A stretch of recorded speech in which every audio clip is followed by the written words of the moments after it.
오늘 우리에게 주신 하나님 말씀은 누가복음 13장 6절부터 9절까지 말씀입니다. 한 목소리로 봉독하겠습니다. 이에 비유로 말씀하시되 한 사람이 포도원에 무화과 나무를 심은 것이 있더니 와서 그 열매를 구하였으나 얻지 못한지라. 포도원지기에게 이르되 내가 3년을 와서 이 무화과 나무에서 열매를 구하되 얻지 못하니 찍어버리라. 어찌 땅만 버리게 하겠느냐. 대답하여 이르되 주인이여 금년에도 그대로 두소서. 내가 두릅하고 거름을 줄이니 이후에 만일 열매가 열면 좋거니와 그렇지 않으면 찍어버리소서 하였다 하시니라. 아멘. 우리가 살고 있는 이 세상에는 사고가 많죠. 차 사고도 많고 요즘에는 비행기가 또 이상한 짓들을 하고 그러죠. 공사 현장에서도 사고가 생기고 뭐가 무너져서 문제도 생기고 그런 일이 꽤 있습니다. 심심치 않게 잊을만 하면 소식이 들려오고 그렇습니다. 사람이 사는 세상에서 이런 사고가 나는 거 이거 어쩔 수 없는 모양입니다. 왜 이 말씀을 드리는가 하면은 우리 예수님 당시에도 그런 일이 있었던 것 같습니다. 그걸 성경에서 그걸 말씀을 하고 있습니다. 예수님 당시 사람들이 대부분 다 알고 있었던, 예루살렘에 살고 있는 사람들이 대부분 다 알고 있었던 사고 두 가지가 성경에 지금 나옵니다. 하나는 뭐냐 하면은요, 갈릴리에서 예루살렘 성전에 올라온 순례자 몇 사람이 로마 총독 빌라도에게 죽임을 당한 사건이 있었더랬습니다. 갈릴리에서 예루살렘에 순례차 올라온 사람들입니다. 이 사람들이 성전에서 제사를 드릴 때 그때 빌라도가 거기서 죽여버린 모양입니다. 이 빌라도라고 하는 사람은 우리가 잘 아는 사람인데 잔인한 성격으로 유대인들을 모질게 대한 총독이라고 그렇게 알려져 있습니다. 갈릴리 사람들은요, 어떤 사람들이냐 하면은 대체로 이 만만치 않은 성격을 가진 사람들입니다. 좀 우리말로 속되게 하면 약간 좀 반골 성향이 있어가지고 당시 유대 지방을 지배하고 있었던 로마에 대해서 호락호락하지 않은 그런 사람들이 갈릴리 사람들입니다. 반 로마 성향인데다가 자주 소열을 일으켜서 말썽을 피우는 사람들입니다. 그러다 보니까 로마 총독 입장에서는 눈에 가시 같은 사람들이 바로 갈릴리 사람들입니다. 근데 거기서 올라온 몇 사람이 예루살렘에 올라와가지고 사고를 쳤었던 모양입니다. 문제를 일으켰던 거죠. 이렇게 되니까 이 빌라도가 이 사람들을 처단해버린 겁니다. 근데 하필 이 사람들을 성전에서 죽였고요. 성전에서 죽였다는 얘기는 제사 드리는 데서 그랬다는 얘기가 되고 이 사람들의 피가 제사 드리는 희생 제물에 섞여 들어가는 그런 사고가 생기고 말았었습니다. 사람의 피가 제물에 섞여 들어갔습니다. 자, 유대인들 입장에서 보면은요, 특히 이제 바리새인들 입장에서 보면은 그 갈릴리 사람들은 저주받은 사람들이 틀림없었습니다. 왜냐하면은 이 사람들은 자주 소열을 일으켜가지고 애먼 사람들까지 마음을 불안하게 하는 그런 사고 뭉치였던 데다가 그래가지고 사람들이 좀 별로 안 좋아하는 지역이 갈릴리 사람들인데 거기에다가 이 사람들의 피가 희생제물에 섞여 들어갔다는 거 성전에서요. 그걸 보면은 이건 틀림없이 하나님께서도 저 사람들을 버린 거다. 하나님께서 저주받은 사람들이다. 이런 판단이 가능한 겁니다. 이 유대인들, 특히 바리새인들이 보이기에는 그렇게 보였고 단정을 그렇게 해버렸습니다. 근데 예수님께서 이렇게 말씀을 하십니다. 너희는 이 갈릴리 사람들이 이같이 해받음으로 다른 모든 갈릴리 사람보다 죄가 더 있는 줄 아느냐? 너희에게 이르노니 아니라 너희도 만일 회개하지 아니하면 다 이와 같이 망하리라. 너희도 다 회개하지 아니하면 이와 같이 망하리라. 이런 말씀을 하셨고요. 이게 한 가지 사건이고 또 한 가지 사건은 뭐냐면 그 당시에 로마 정부가 실로암에다가 망대를 짓고 있었습니다. 공사 중에 근데 그 망대가 무너지는 사고가 생겨가지고 18명이나 깔려 죽는 대형 사고가 일어나게 됩니다. 이 당시 사람들의 생각에는요, 사람이 병드는 거, 특히 이제 이런 사고로 갑작스러운 해를 입는 거, 이건 하나님이 내린 벌이다. 이게 이 당시 사람들 가지고 있었던 생각이었더랬습니다. 율법적인 마인드죠. 그래서 이렇게 사고로 죽은 이 사람들은 하나님께 벌을 받아서 죽은 거다. 이게 이 당시 사람들이 가지고 있었던 생각인데 여기에 대해서도 예수님이 이런 말씀을 하십니다. 또 실로암에서 망대가 무너져 치여 죽은 18사람이 예루살렘에 거한 다른 모든 사람보다 죄가 더 있는 줄 아느냐? 너희에게 이르노니 아니라. 너희도 만일 회개하지 아니하면 다 이와 같이 망하리라. 자, 이 두 가지 사건을 예수님께서 말씀하십니다. 당시 사람들이 다 알고 있었던 사건입니다. 이 말씀하시면서 예수님께서 두 사건 모두에게 동일하게 갖다 붙이신 말씀이 있습니다. 그게 뭐냐면 너희도 만일 회개하지 아니하면 다 이와 같이 망하리라. 너희도 회개하지 아니하면 다 이와 같이 망하리라. 3절에도 있고 5절에도 있고 똑같은 말씀이 있죠. 회개하지 않으면 망한다고 예수님께서 경고하신 겁니다. 오늘 본문 말씀이 이제 6절부터인데요. 본문 말씀은 그래서 지금 말씀드린 이 두 가지 사건, 이 말씀에서 이어지는 얘기입니다. 5절까지 이 두 가지 사건을 예수님께서 말씀하시고 6절이 시작하면서 이렇게 말씀합니다. 이에 비유로 말씀하시되, 그러니까 회개하지 아니하면 다 이와 같이 망하리라 말씀하시고서 이어서 비유로 들으신 말씀이 본문 말씀인데 이게 바로 회개에 대해서 하시는 말씀이 된다는 겁니다. 회개에 대해서 말씀을 지금 이어가고 계시는 겁니다. 본문 말씀에서 회개에 대한 말씀입니다. 포도원에 무화과나무를 심었습니다. 포도나무도 무화과나무도 둘 다 열매를 바라고서 심는 나무죠. 이 두 나무는 특성이 둘 다 비슷한 게 있는데 비틀리고 이 꾸불꾸불하게 올라가는 그런 특징을 가지고 있는 나무들입니다. 그래서 둘 다 목재로 쓸 수가 없습니다. 그리고 조경용도 될 수 없고 볼품이 없기 때문에 그런 나무들이기 때문에 얘네들을 심는 목적은 딱 하나입니다. 열매를 바라는 거죠. 무화과를 기대하고 포도를 기대하는 것. 따라서 열매 맺지 못하면은 이 나무들은 아무짝에도 쓸모없는 그런 게 되는 겁니다. 포도원에다가 무화과 나무를 심었습니다. 근데 열매를 맺지 못한다면 이건 쓸모가 없을 뿐만 아니고요. 원래 포도를 심을 자리, 그러니까 포도원에 무화과 나무를 심었으니까 원래 포도가 심겨야 될 자리죠. 거기다 무화과를 심었는데 열매를 맺지 못한다 그러면 이건 피해를 배가시키는 그런 결과가 나오게 되는 겁니다. 그런 상태에서 기다렸어도 열매가 없다. 그러면 그 나무는 어떻게 해야 되는가? 당연히 없애버리는 게 마땅한 겁니다. 바로 여기서 말씀하는 그럼 열매가 뭘까요, 그러면? 본문만 따로 떼놓고, 오늘 본문만 놓고 보면은요, 6절부터 9절 이 말씀만 따로 놓고 보면은, 우리의 신앙생활에서 당연히 나타나야 하는 열매, 우리가 흔히 말하는 신앙생활의 열매, 구원받은 그리스도인들의 삶에서 나타나는 삶의 선한 모습, 또 우리가 신앙생활하는 그 종교적인 그 결과들 이런 걸로 우리가 이해할 수 있겠습니다만 앞에서부터 이어져 오는 문맥으로 이거를 읽어보면은 본문에서 말씀하는 이 열매는 회개가 됩니다.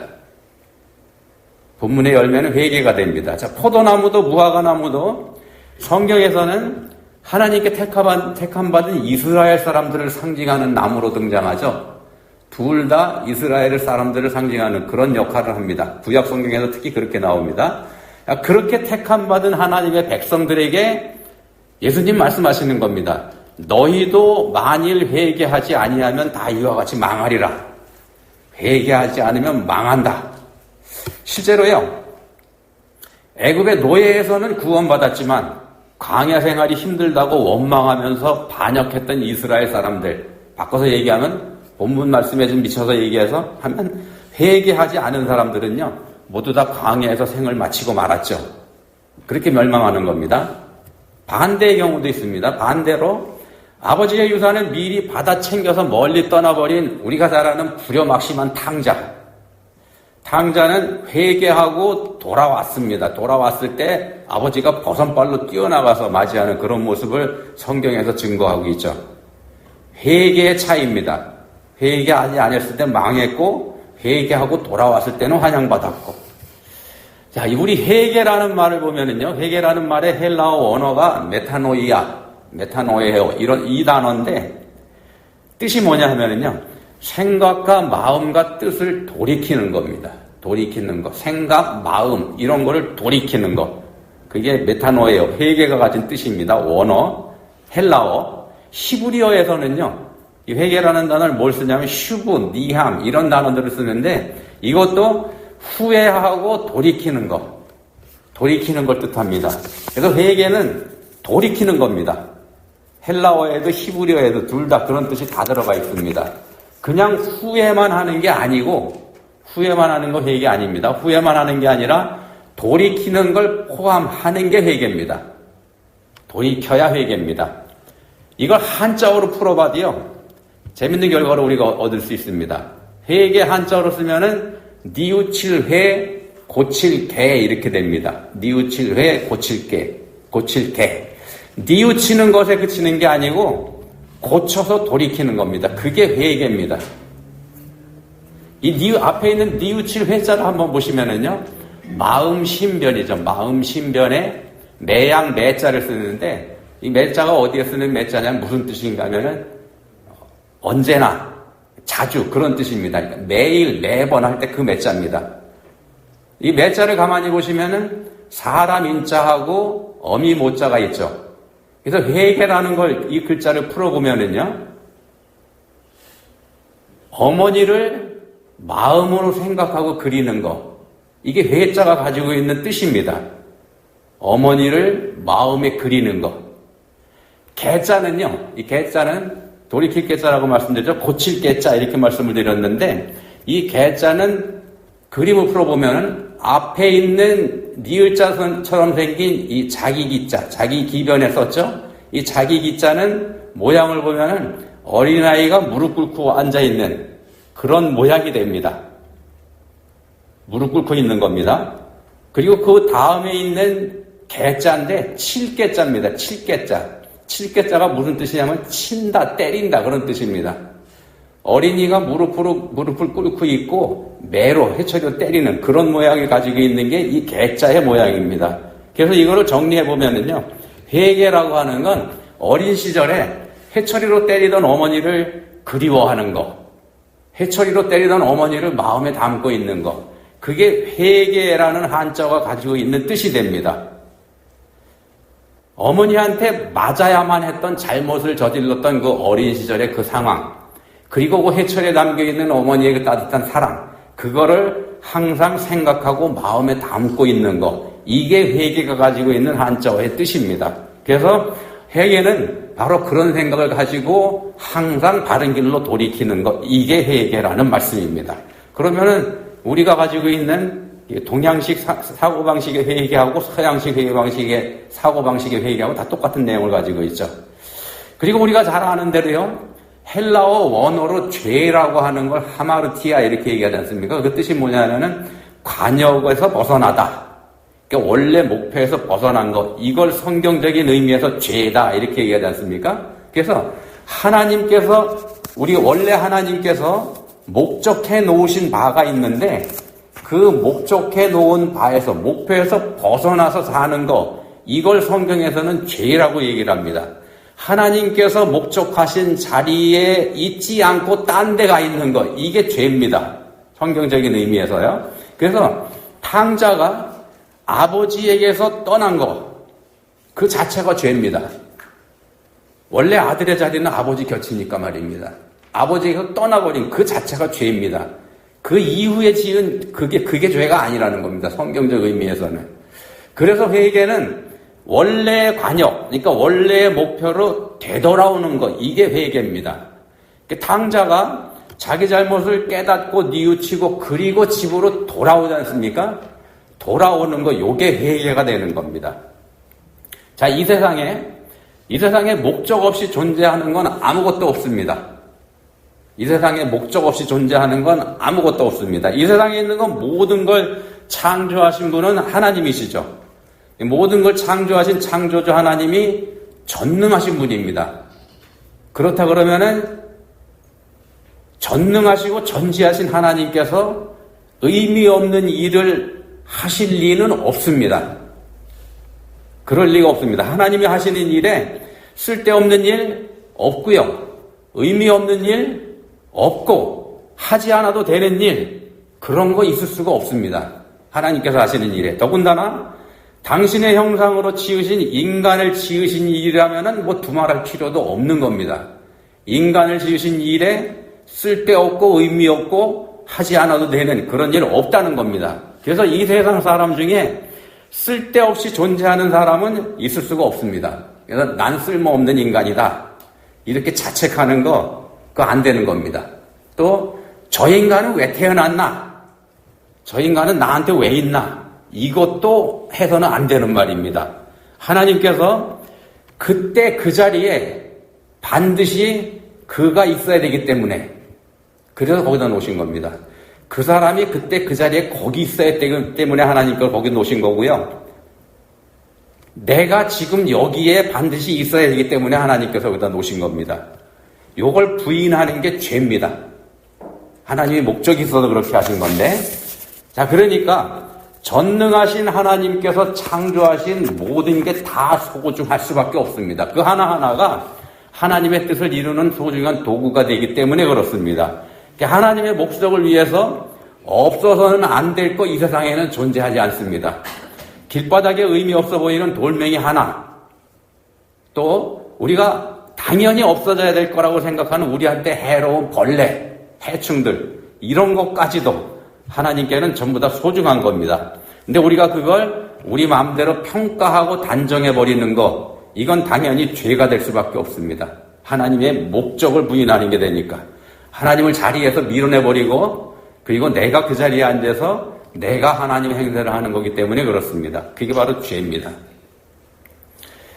이사야 5장 2절에서 이런 말씀을 합니다. 이사야 5장 2절입니다. 땅을 파서 돌을 제하고 극상품 포도나무를 심었도다. 좋은 포도 맺기를 바랐더니 들포도를 맺었도다. 극상품 포도를 심었는데 들포도를 맺었답니다. 자, 순종하지 않는 이스라엘, 하나님의 뜻을 무시하고 제멋대로 사는 이스라엘을 향해서 하나님께서 하신 말씀입니다. 이스라엘 사람들은 자기들은 거룩한 백성이요 극상품 포도다 이렇게 스스로 주장하고 살고 있지만 하나님 보시기에는 얘들은 들포도고, 그러니까 바꿔 말씀드리면 먹을 수 없는 악한 열매에 지나지 않더라. 하나님께서 이런 선언을 하십니다. 처음에 하나님께서 갖다 심은 건 좋은 거였었는데 그렇게 타락을 해버렸다는 겁니다. 내가 내 포도원을 위하여, 5절입니다. 내가 내 포도원을 위하여 행한 것 외에 무엇을 더할 것이 있으랴. 내가 좋은 포도 맺기를 기다렸거늘 들포도를 맺으면 어찌 됨인고. 자, 애써서 이스라엘 사람들을 돌보아오신 하나님의 탄식의 말씀이 바로 이겁니다. 하나님께서는 주실 거 다 주셨습니다. 다 주셨습니다. 필요한 모든 거 이미 이 사람들한테 다 주셨습니다. 좋은 종자를 갖다 심었고요. 농부가 성실하게 돌보고, 그랬다면 당연히 좋은 열매가 맺혀야 되는 거. 그게 당연한 겁니다. 근데 결과가 나온 거 보니까 들포도입니다. 들포도를 맺은 인간들 입장에서는 뭐라고 얘기하는가 하면 땅이 어떠니, 농부의 돌봄이 어떠니, 벌레가 너무 많으니 뭐 이딴 소리 하지만 이건 전부 다 핑계일 뿐이라는 겁니다. 자, 본문에 등장하는 무화과 나무 역시 같은 겁니다. 포도원에 심었다는 거는요, 좋은 토양과 함께 농부의 세심한 돌봄도 있었다는 얘기가 됩니다.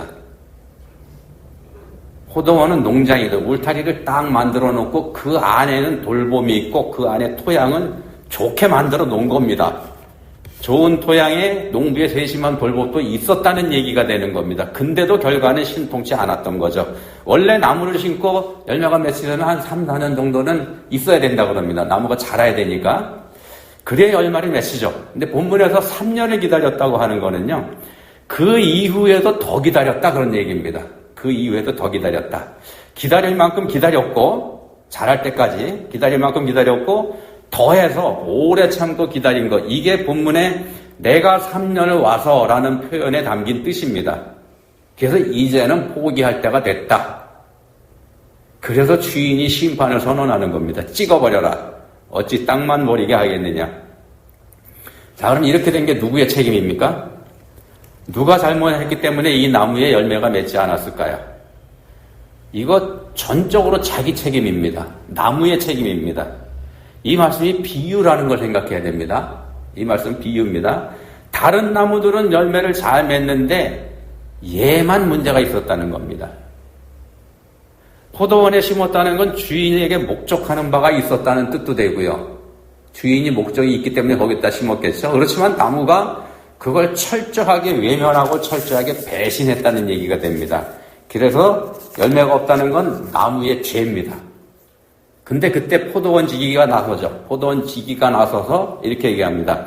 주인이여 금년에도 그대로 두소서 내가 두릅하고 거름을 줄이니.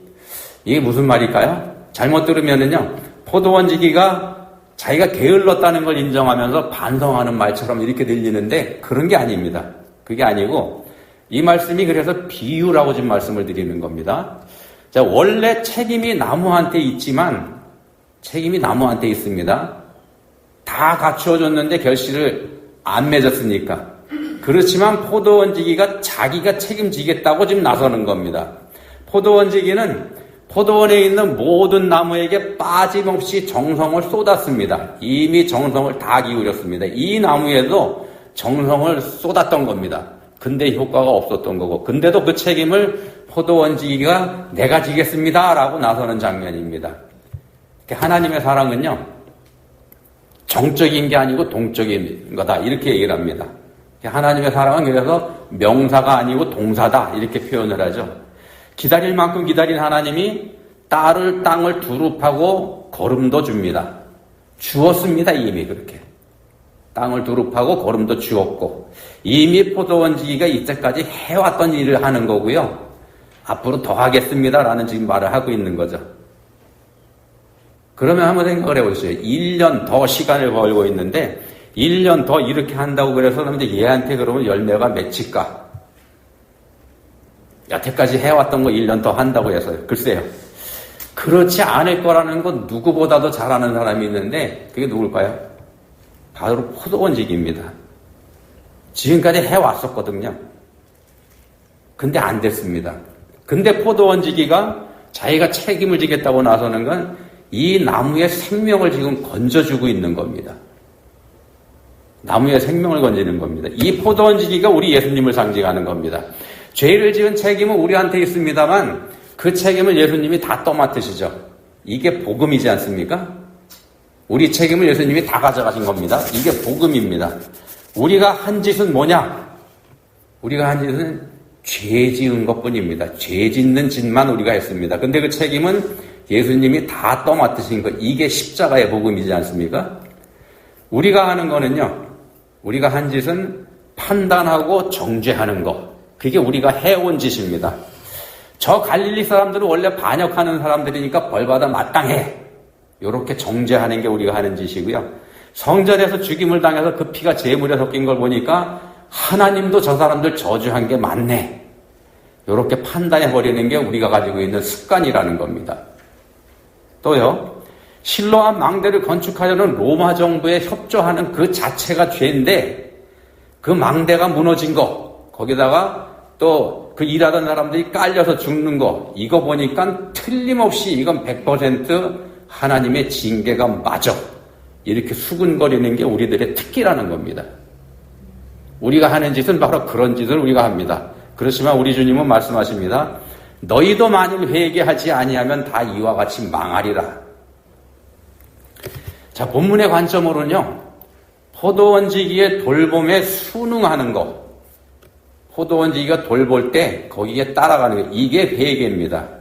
그럴 때에 열매가 열리니까. 하나님이 있게 하신 자리. 본문에서는 포도원 안입니다. 하나님께서 있게 하신 포도원 안에서 말씀의 돌봄, 말씀에 순종하며 사는 거, 이게 그리스도인의 도리입니다. 근데 그게 불만스러워서 포도원 바깥을 내다보면서 나는 울타리 안에 갇혀 있다고 신세한탄하는 거, 이건 당연히 죄가 될 수밖에 없습니다. 울타리 너머에는 자유가 있는 것 같아 보이지만 그 울타리 너머 바깥에 있는 자유라고 하는 건 어떤 자유냐? 죄 짓는 자유일 뿐입니다. 당연히 거기에는 심판이 따라올 수밖에 없는 거고요. 그래서 그런 생각 버리고 포도원지기 돌봄에 따르는 것, 이게 바로 회개입니다. 말씀에 따르는 삶을 살아야 된다는 말씀을 드리고 있습니다. 내 멋대로 판단하고 내 생각대로 남을 정죄하는 거, 그게 아니라는 겁니다. 말씀에 따라서 말씀대로, 말씀이 주는 대로 생각하고 그렇게 따라가는 겁니다. 우리가 그렇게 살고 있기 때문에 하나님께서 지금 기다리고 계신다는 말씀을 본문이합니다. 우리가 그렇게 살고 있기 때문에 제멋대로 판단하면서 살고 있기 때문에 하나님이 기다리고 계십니다. 뭘 기다리시나? 회개하고 돌아오기를. 얼마나 기다리시나? 오래 참고 기다리십니다. 참을 만큼 참으셨고요. 지금도 더 참고 계십니다. 언제까지 하나님이 참아주실까요? 자, 우리 각자한테는, 모든 사람들한테는 하나님의 뜻이 있습니다. 분명히 그렇습니다. 모든 사람에게 하나님의 뜻이 있습니다. 또 내가 보기에 신통치 않아 보이는 사람한테도, 그 사람한테도 하나님의 뜻이 있습니다. 분명하고 확실한 뜻이 있기 때문에 나를 여기에 두신 거고, 분명하고 확실한 목적이 있기 때문에 그 사람을 거기에 두신 겁니다. 나한테 목적하신 뜻이 다른 사람의 그거에 비해서 보잘것없고 형편없는 것처럼 내가 보기에는 보여도 하나님 보시기엔 그렇지 않다는 겁니다. 그렇게 보는 내 판단을 버려야 되는 겁니다. 또 다른 사람에게 두신 하나님의 뜻이 정말 형편없어 보여도, 저 사람은 진짜 별 볼 없이 사용하시네, 이렇게 보여도 하나님은 그렇게 생각하지 않으시는 겁니다. 그런 생각을 우리가 버려야 되는 겁니다. 하나님께는 모든 게 소중합니다. 모든 것의 가치가 동일합니다. 대통령이 된 사람이나 남들이 무시하는 별 볼 일 없는 사람이나 하나님께는 동일한 생명입니다. 똑같습니다. 차이가 없습니다. 그걸 인정하고 다른 사람도 존중하면서 내게 주신 삶을 성실하고 진실하게 또 소중하게 사는 것, 이게 그리스도인의 합당한 자세입니다. 그러니까 내 마음대로 했던 나에 대한 평가, 내 마음대로 했던 남에 대한 평가, 이거 다 죄입니다. 회개해야 됩니다. 우리가 그걸 회개하고 돌아오기를 하나님이 기다리고 계십니다. 기도하시겠습니다. 하나님 아버지, 저희에게는 나름대로의 기준이 있습니다. 잘난 거, 못난 거 구분하는 기준이 저희에게 있고, 또 귀한 거, 천한 거, 이걸 가리는 기준도 저희에게 있습니다. 근데 하나님은 모든 게 동일하고 모든 게 다 똑같다 말씀하십니다. 내 생각이 너희의 생각과 다르다 말씀하십니다. 이제는 저희가 회개하고 하나님의 그 말씀, 그 뜻에 순종하기 원합니다. 믿음으로 회개하고 돌이키게 해주시기 원합니다. 예수님 이름으로 기도합니다. 아멘.